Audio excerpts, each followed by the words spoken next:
हमारे नमाजी कैसे यहाँ इधर नमाज पढ़ी, बाहर निकले, किसी की लौंडिया जा रही, उसी को देख रहा।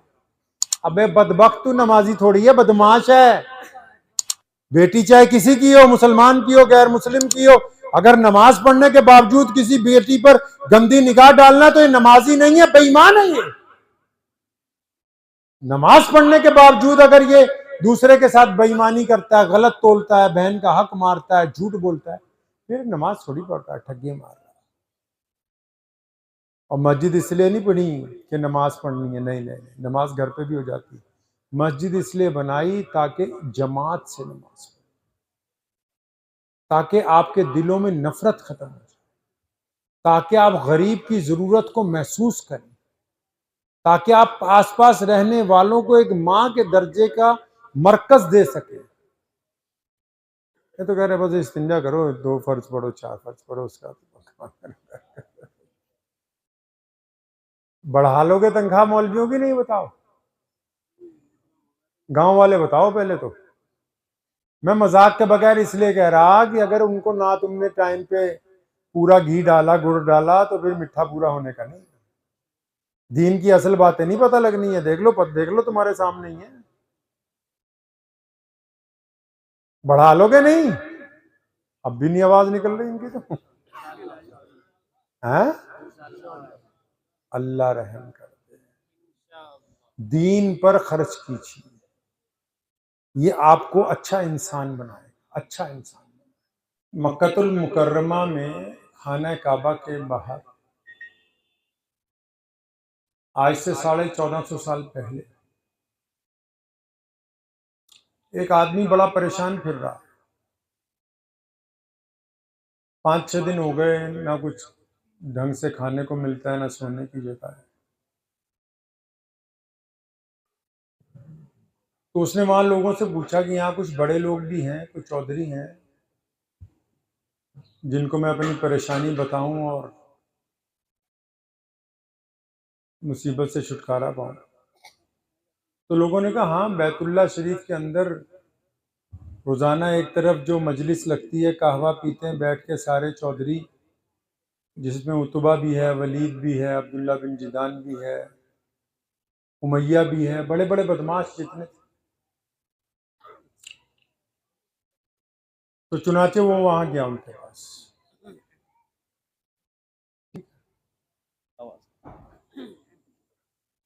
अब इनको भी कुछ तवज्जो देने दो, सारा काम माइक का ही थोड़ी है।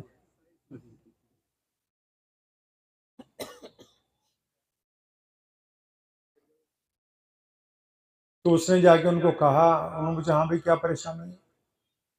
उसने कहा जी मेरा गांव मक्के से 10 किलोमीटर पे है, वो जो मंडी लगती है हर महीने जानवर बेचने की, तो मैं ऊँट लेके आया था 5-6, अब वो मैंने मंडी में बेच दिए। अब जिस साहब ने खरीदे वो पैसे नहीं दे रहे, आनाकानी करते हैं, रोजाना उनके घर जाता हूँ सुबह को, कह देते हैं कि कल को आना, ना मेरे जानवर वापस करते।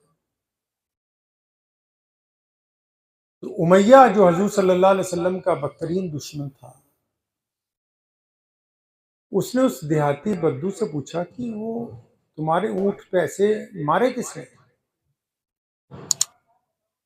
तो बद्दू को तो पूरी बात पता नहीं थी, लेकिन उसने जब नाम बताया, उसने कहा जी उस बंदे का नाम अबू जहल है और फलां जगह उसकी हवेली।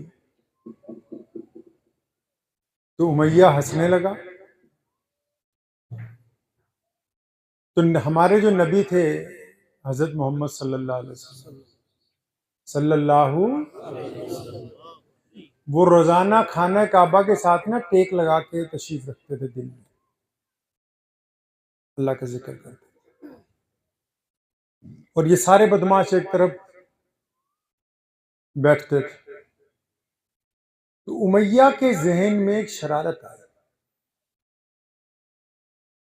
उसने उस बंदे का हाथ पकड़ा और दूर से इशारा किया, कहता वो सफेद कपड़ों में देख रहे हैं, वो खाना काबा से टेक लगा के बैठे। उसने कहा हाँ। फरमाया बस उसके पास चला जा, वो तेरा काम करता। अंदाजा लगाओ, बदतरीन दुश्मन को भी इस बात का यकीन है कि मोहम्मदुर रसूलुल्लाह के दरवाजे तक अगर कोई जाएगा तो उसकी फरियाद सुनी जाए। अब उसने क्यों भेजा उस बंदे को वहां? क्योंकि अबू जहल तो रोजाना लड़ता है हज़रत सल्लल्लाहु अलैहि वसल्लम से। अब जब ये फरियादी जाएगा तो नबी अलैहि सलाम इस फरियादी की फरियाद सुने बगैर, इसका काम किए बगैर बैठेंगे नहीं। अब जाहिर सी बात है, जब अबू जहल के पास जाएंगे लड़ाई हो जाएगी। वो बंदा गया। आप लोग तारीख तो कम पढ़ते हो, मौलवियों को क्योंकि तनख्वाही थोड़ी देते हो तुम। हाँ, अभी मैं देख रहा था जब वो हजरत चंदा करवा रहे थे, ऐसे जैसे सांप सूंघ गया उनको। और अभी कोई फिल्म देखने जानी हो तो 10 आदमी तैयार हो जाएंगे 1,000 रुपये डाल के।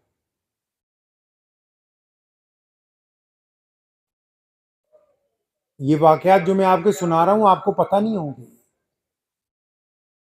इमाम बुखारी ने इनको कलमबंद किया। आपको इसलिए नहीं पता क्योंकि आप मोबाइल कंपनी का चाहते हैं, कार कंपनी की चाहते हैं। दवाई जब लेने जाते हैं आप कहते हैं कि एमबीबीएस डॉक्टर की। और जब फतवा लेना हो, केला बेचने वाला भी फतवा दे रहा, झिल्ली वाला भी फतवा दे रहा, डॉक्टर साहब भी फतवा दे रहे, इंजीनियर भी फतवा दे रहा, चौधरी साहब भी फतवा दे रहे, जिसके पास 4 पैसे फालतू आ गए वो भी फतवा दे रहा, जो थोड़ा सा लीडर बन गया वो भी फतवा दे रहा, जिसने जरा कपड़े ढंग के पहन लिए वो भी फतवा दे रहा। अच्छा, दीन दीन लोकल चाहिए आपको और बाकी चीजें कंपनी की चाहिए। सुभान अल्लाह। इसीलिए तो पता ही नहीं कि हजूर अलैहिस्सलाम के दौर में था क्या, बस 2-4 बातें पता, बस कि मूछें छोटी होनी चाहिए, पजामा ऊंचा होना चाहिए। मुफ्ती साहब, जब मैं मज़ार-ए-आलम में पढ़ने आया तो हम लोग तो पंजाब से आए थे, वहां मुसलमान थे ही नहीं, तब तो बिल्कुल नहीं। तो मुझे 2-3 लड़कों ने टोका, कहता तेरा पजामा नीचे, तू तो जहन्नुम में जाओगे। तो मैं ऊंचा किया, लेकिन मैंने घर जाके जब छुट्टी हुई अपने वालिद को कहा, यार इतने बड़े मौलवी हो तुम हिंदुस्तान में, तुम्हारा नाम है, आपने इन्फॉर्मेशन ही गलत दे दी हमें। मैं बेटा क्या हुआ? मैं तुम तो कह रहे थे माँ के पैरों के नीचे जन्नत है, इन्होंने बताया टुकनों में फंसी हुई। अगर ऊंचा करेंगे तो, अरे बताओ, अगर पजामा ऊंचा रहेगा कहाँ जाएंगे? बोलो तो सही। और अगर नीचा हुआ तो देख लो, फतवा दे रहे दबा के। अब अगर इनसे पूछ लो कि ऊंचा होने से जन्नत में क्यों जाएंगे, बताओ।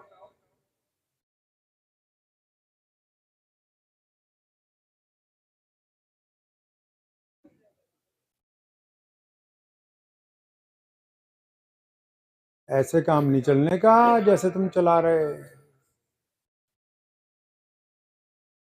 मोबाइल 1.5 लाख का, मौलवी 7,000 का।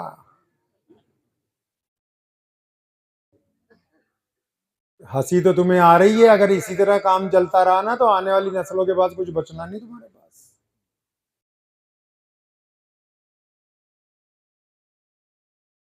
दीन रस्म और रिवाज का नाम नहीं है, दीन आला रिवायात का नाम है जो मोहम्मद रसूलुल्लाह सल्लल्लाहु अलैहि वसल्लम ने कायम किया। इस्लाम रस्म और रिवाज को नहीं मानता, उन आला रिवायात का नाम है जो मोहम्मद रसूलुल्लाह ने कायम। तो आपको पता नहीं होगा, हमारे नबी हजरत मोहम्मद कहिए सल्लल्लाहु अलैहि वसल्लम को जिन लोगों ने पहले कभी देखा नहीं होता था, एक औरत है उम्मे माबद, बुखारी शरीफ में उसका जिक्र आता है। हजूर सल्लल्लाहु अलैहि वसल्लम का हुलिया उसी की तरफ से बयान किया गया। देहाती औरत है। उम्मे माबद के घर जिस दिन रसूलुल्लाह गए थे, लंबा वाकया है, लेकिन वो नाम पूछना भूल गई थी। शाम को जब अबू माबद आया, कहने लगा यार घर में आज बड़ी खुशबू है, रौनक है, बड़ी बरकत है, आज हमारे घर कौन आया था? तो उम्मे माबद तो नाम पूछना भूल गई थी हजूर सल्लल्लाहु अलैहि वसल्लम का। तो उसने कहा, अरे अबू माबद, आज हमारे घर मुबारक आया था। मतलब आने वाली जात इतनी बरकत वाली थी, मुबारकबाद थी, ये सब कुछ उसके आने से ही हुआ। तो हमारे नबी अलैहि सलाम को जिन लोगों ने पहली मरतबा नहीं देखा होता था, वो अपने पास से नाम रख लेते, और अक्सर लोग कहते थे प्यारी सूरत वाले। तो ये जो बंदा जिसके पैसे अबू जहल ने मार लिए, उमैया ने जिससे कहा कि हजूर सल्लल्लाहु अलैहि वसल्लम के पास चला जा, जब ये नबी अलैहि सलाम के सामने गया तो उसने देखते ही कहा कि ये प्यारी सूरत वाले, मैं आपके पास किसी काम से आया हूं। तो नबी अलैहि सलाम ने उसके जवाब में जो बात कही, उसकी आंखों में आंसू आ गए। फरमाया, काम की बात बाद में करेंगे, मुझे तो तुम परेशान मुसाफिर लगते हो और भूखे महसूस होते हो। आप सल्लल्लाहु अलैहि वसल्लम ने उसका हाथ पकड़ा, घर ले गए, मुंह हाथ धुलवाए, खाना खिलाया, फिर पूछा बता क्या बात है। कहा जी ऐसे ऐसे ऊंट बेचे थे। और मैं किसने पैसे मारे? अबू जहल नाम है बंदे का। उसका हाथ पकड़ा, फरमाया चल मैं पैसे दिलवा देता हूं। पता लगा गरीब के साथ उसकी मदद के लिए चल के जाना उस जगह तक जहां उसका मसला हो, ये भी मोहम्मदुर रसूलुल्लाह सल्लल्लाहु अलैहि वसल्लम की सुन्नत। अबू जहल का दरवाजा खटखटाया, उधर मुखबर पीछे पीछे उमैया ने बंदा लगा रखा है कि जब लड़ाई शुरू हो जाए तो हमें भी बता देना भाई।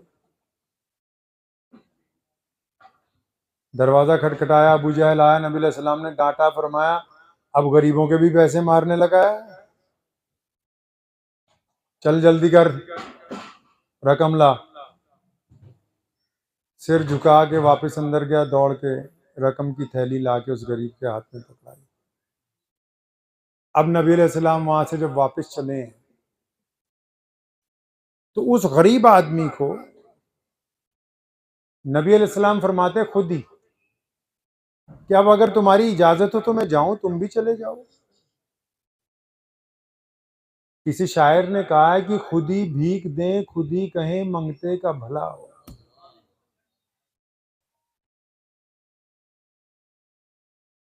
उसने हजूर सल्लल्लाहु अलैहि वसल्लम का हाथ पकड़ा, फरमाया आपने अपना नाम नहीं बताया प्यारी सूरत वाले। फरमाया मैं मोहम्मद हूं, अल्लाह का रसूल सल्लल्लाहु अलैहि वसल्लम। फरमाया एक बात मुझे यहाँ 50 लोगों ने कही, वो सच है। फरमाया हजूर सल्लल्लाहु अलैहि वसल्लम ने पूछा क्या कही? लोग मुझे ये कहते थे कि एक यहाँ हमारे शहर में नबी है, मोहम्मद उनका नाम है, उनसे दूर रहना, अगर कोई उनको मिल लेता है तो फिर वो उन्हीं का हो जाता है। नहीं या रसूलुल्लाह सल्लल्लाहु अलैहि वसल्लम पहले आप कलमा पढ़ा। उधर उमैया के जासूस ने जाके उमैया को बताया, जनाब तुम्हारा चौधरी तो आज डर गया, पसीना आ गया था उसका। वो सारे अबू जहल के घर पहुंचे, भाई क्यों पैसे दे दिए? कहने लगा आज जब मोहम्मद आए, दरवाजा खोला तो सर पर एक बहुत बड़ा अजदहा हवा में मौजूद था। मेरे दिल ने कहा कि अबू जहल आज अगर रसूलुल्लाह की बात का इनकार कर दिया तो ये तुझे निकल लेगा। अल्लाह के नबी जब निकलते हैं तो जमीन और आसमान की तमाम कुव्वतें उनके साथ।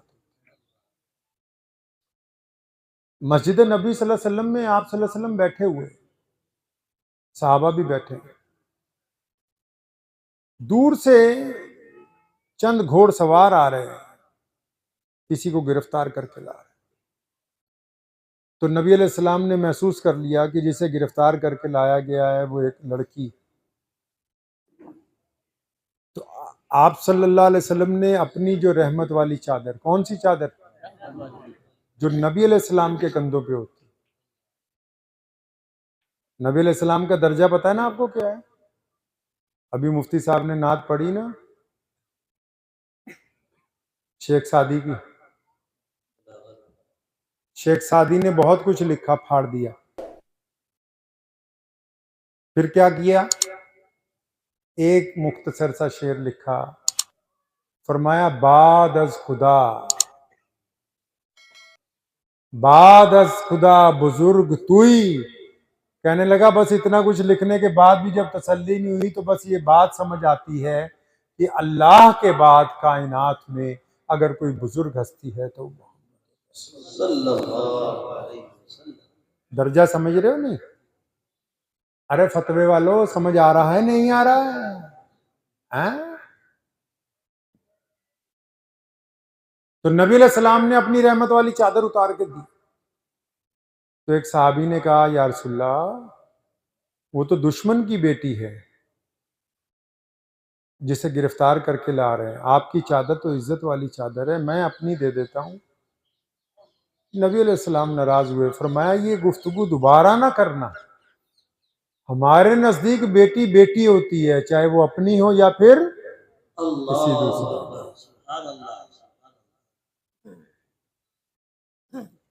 आप सल्लल्लाहु अलैहि वसल्लम एक जगह, मेरे पास फतवे मसले है नहीं भाई, 2-4 बातें नबी अलैहिस्सलाम की सुनाऊंगा, फिर अपनी गुफ्तगू खत्म कर। एक जगह नबी अलैहिस्सलाम खैमे में आराम फरमा रहे, साहबा ने आके कहा, या रसूलल्लाह, एक औरत बाहर आई है, बूढ़ी, कहती मैं तुम्हारे नबी की बहन हूं। फरमाया मैं तो सैयदा आमना का अकेला ही बेटा हूं, वो कौन है? तो या रसूलल्लाह, वो दाई हलीमा की बेटी है, शीमा उसका नाम है। फरमाया हाँ, वो मेरी रजाई बहन है, बुला के लाओ। अरे शीमा आई तो नबी अलैहिस्सलाम से उम्र में बड़ी थी, 20 साल। आप सल्लल्लाहु अलैहि वसल्लम को गोद में खिलाया हजरत शीमा ने। आप सल्लल्लाहु अलैहि वसल्लम उठ के खड़े हो गए, साहबा हैरान। शीमा का इस्तकबाल किया, बिठाया उनको, पूछा कैसे आना हुआ? फरमाया या रसूलल्लाह, मेरे कबीले के कुछ लोग लड़ पड़े थे, पकड़े गए, छुड़वाने आई। पहले मशवरा होता था, आज मशवरा नहीं हो रहा, बहन आई है ना, कैदी छोड़ दिए। उनके लिए कपड़े मंगाए, सवारियां मंगाई, तोहफे मंगाए, तोशा खाना मंगवाया, रास्ते में खाने का साजो सामान मंगवाया। बहन आई है ना, कई सवारियां लाद दी बहन की मोहब्बत में, हालांकि सगी बहन नहीं है। इन्हें बताना था कि जब बहन को देना हो तो जाके बीवी से मशवरे ना किया कर, इधर उधर ना देखा कर। मोहम्मदुर रसूलुल्लाह की सुन्नत है, जब भी उनकी अपनी किसी बहन से मुलाकात हुई है, चाहे उम्मे हानी रजी अल्लाह ताला अन्हा से, चाहे शीमा रजी अल्लाह ताला अन्हा से, जिस भी बहन से जब भी मुलाकात हुई, मोहम्मद रसूलुल्लाह ने अपनी किसी बहन को खाली वापस ले लौटाया।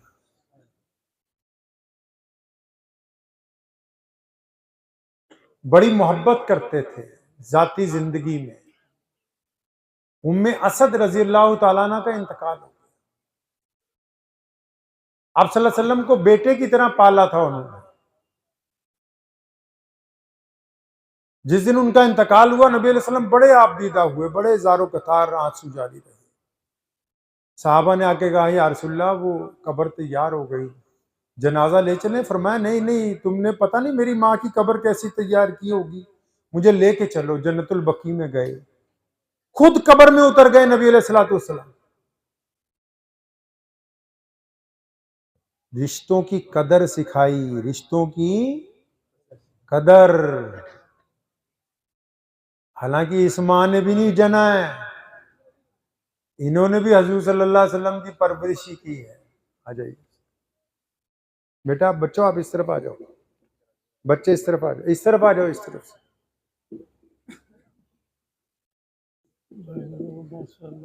आ जाओ बेटा, बैठ जाओ, यहीं बैठ जाओ पहले।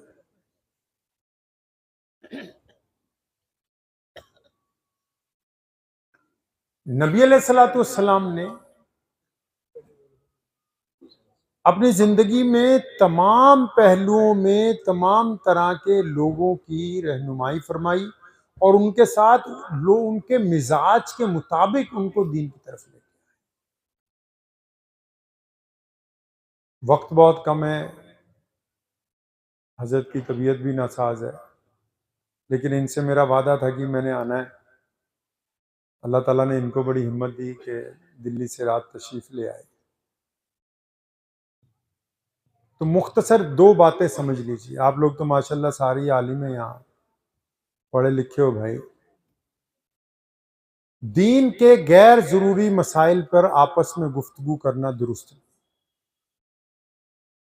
आप जो कारोबार करते हैं जब मंडी में जाते हैं, क्या उसी कारोबार का सामान खरीदते हैं या दूसरा भी खरीदते हैं? उसी का भाव पता करते हैं या दूसरा का भी पता करते हैं? दीन आपकी जिंदगी में जहां टच कर रहा है, आपकी जिंदगी में जहां आपको पुकार रहा है, आपकी जिंदगी में जहां आपको रास्ते पे लाना चाहता है, वो बात करो ना, जिसमें आपका कोई लेना ही नहीं, देना ही नहीं, दखल ही नहीं, उस पर सुबह से लेकर शाम तक बहस कर रहे हैं और अपने ईमान को कुफर के दहाने तक ले जा रहे हैं। गैर जरूरी बात। नबी अलैहि सलाम अपनी मजलिस में खामोश बैठना ज्यादा बेहतर समझते। आजकल तो लोग पीरों के पास जाते हैं, पीर बोले ना 10-15 मिनट, लगता है हजरत जी का तो काम हो गया। आप सल्लल्लाहु अलैहि वसल्लम खामोश बैठना ज्यादा पसंद। अब सुनो दो बातें। हमारे नबी सल्लल्लाहु अलैहि वसल्लम ने दो बातें की पूरी दुनिया को। फरमाया अल्लाह और उसके रसूल की इताअत करो। साहबा ने कहा या रसूलल्लाह, अल्लाह को भी मानेंगे, आपको भी मानेंगे, क्या करें? फरमाया जो अल्लाह और उसके रसूल को माने वो तमाम दुनिया के लोगों को बराबरी का दर्जा, मतलब किसी से अब नफरत नहीं करेगा, रंग की बुनियाद पर, नस्ल की बुनियाद पर, मजहब की बुनियाद पर नफरत नहीं वो करे। ये इस्लाम का फंडा है, इस्लाम का मकसद है कि आप नफरत नहीं करें। अच्छा, अब ऐसे लोगों की जरूरत थी जो अल्लाह और उसके रसूल की इबादत भी करें और उन लोगों से अपने मामलात अच्छे रखें। तो उसके लिए रसूलुल्लाह सल्लल्लाहु अलैहि वसल्लम ने अल्लाह से सिफारिश की कि कुछ ऐसा काम हो जाए कि मुझे ऐसे लोग मिल जाएं कि जो इस मिशन को आगे लेके चलें। तो अल्लाह ने नमाज, रोज़ा, हज, ज़कात दे। आप लोगों को पता है ना नमाज क्यों पढ़ते हैं? ये जिला सहारनपुर है, शामली है? यहाँ तो बहुत बड़े बड़े मौलवी हुए यहाँ पे। तुम भी शामली के ही हो? हैं? क्या नाम तुम्हारा? नमाज क्यों पढ़ते हैं बता। तेरा क्या नाम है? नमाज क्यों पढ़ते हैं? अच्छा, और कोई शामली वाला? अब तुम ये देख लो, 3 दीनदार आदमियों से पूछा, इनको पता नहीं कि नमाज क्यों पढ़ते हैं। इससे अंदाजा लगाओ हम लोग जो प्रैक्टिस अब दीन की कर रहे हैं ये जमीनी सतह पे नहीं जा रही। उलमा इस बारे में फिक्र करें। इनको पता नहीं कि नमाज क्यों पढ़ते हैं। मस्जिद क्यों बनाई पता है? अरे ये बाकी भी तेरे जैसे ही है, टेंशन ना ले। कुरान पाक ने नमाज का जितनी जगह जिक्र किया उसकी वजह तस्मीया बयान। फरमाया नमाज इसलिए फर्ज की गई ताकि आप गंदे काम करने छोड़ दें, गंदी बातें करनी छोड़ दें, अच्छी बातें। ये नमाज का मकसद है। ठंडक तो है रसूल सल्लल्लाहु अलैहि वसल्लम की आंखों की, लेकिन मकसद वो नहीं है। अल्लाह चाहते हैं कि नमाजी, हमारे नमाजी कैसे, यहाँ इधर नमाज पढ़ी, बाहर निकले किसी की लौंडिया जा रही उसी को देख रहा। अबे बदबख्त, तू नमाजी थोड़ी है, बदमाश है। बेटी चाहे किसी की हो, मुसलमान की हो, गैर मुस्लिम की हो, अगर नमाज पढ़ने के बावजूद किसी बेटी पर गंदी निगाह डालना तो ये नमाजी नहीं है, बेईमान है। ये नमाज पढ़ने के बावजूद अगर ये दूसरे के साथ बेईमानी करता है, गलत तोलता है, बहन का हक मारता है, झूठ बोलता है, फिर नमाज थोड़ी पढ़ता है, ठगी मार रहा है। और मस्जिद इसलिए नहीं पढ़ी कि नमाज पढ़नी है, नहीं नहीं, नमाज घर पे भी हो जाती है। मस्जिद इसलिए बनाई ताकि जमात से नमाज, ताकि आपके दिलों में नफरत खत्म हो जाए, ताकि आप गरीब की जरूरत को महसूस करें, ताकि आप आसपास रहने वालों को एक माँ के दर्जे का मरकज दे सके। ये तो कह रहे बस इस्तिंजा करो, 2 फर्ज पढ़ो, 4 फर्ज पढ़ो, उसका बढ़ा लोगे तनख्वाह मौलवियों की? नहीं बताओ, गांव वाले बताओ पहले तो। मैं मजाक के बगैर इसलिए कह रहा कि अगर उनको ना तुमने टाइम पे पूरा घी डाला, गुड़ डाला, तो फिर मिठा पूरा होने का नहीं। दीन की असल बातें नहीं पता लगनी है। देख लो तुम्हारे सामने ही है। बढ़ा लोगे नहीं? अब भी नहीं आवाज निकल रही इनकी तो। हैं? अल्लाह रहम कर दे। दीन पर खर्च कीजिए, ये आपको अच्छा इंसान बनाएगा। अच्छा इंसान, अच्छा इंसान। दीन का क्या फायदा पता है? आप दीनदार होंगे तो बुढ़े हो जाएंगे तो आपके बच्चे आपको अपने घर में ही रखेंगे, आपकी खिदमत करेंगे। आप दीनदार नहीं होंगे तो वो आपको छोड़ाएंगे।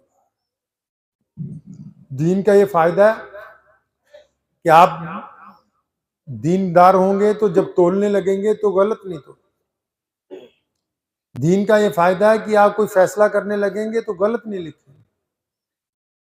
हलाल और हराम की तमीज जो है इंशाअल्लाह ताला करेंगे इंशाअल्लाह। तो दुआ कीजिए, वक्त भी हो गया है।